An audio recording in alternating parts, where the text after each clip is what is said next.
Do you think life needs meaning for someone to be happy, or are they two independent ideas?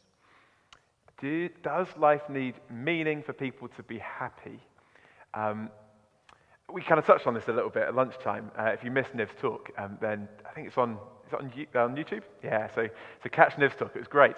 Um, I was struck by something I read a while back in Yuval Noah Harari's book, Homo Sapiens, talking about the history of Homo sapiens. And he says all the things that we think bring us happiness, like success and marriage and all these things. He says, actually, if you want happiness, just take drugs. He's being a bit facetious, but he's saying basically, we know what causes happiness. It's chemical reactions in the brain. And actually, there are much, much easier ways of producing those chemical reactions than some of the elaborate ways that we go about trying to produce those chemical reactions. I mean, like marriage is a very involved way of producing that. Just take drugs.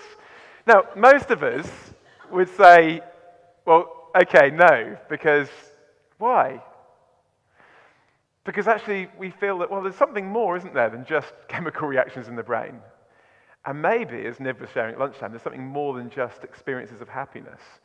And in one sense, I'd say the Christian faith says happiness is a wonderful thing.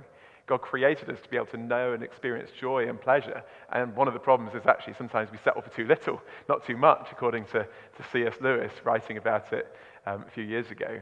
We're too easily pleased.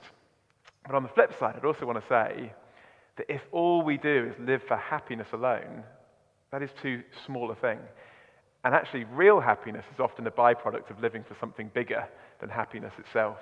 And I think Christianity gives us a clue as to how we can discover that.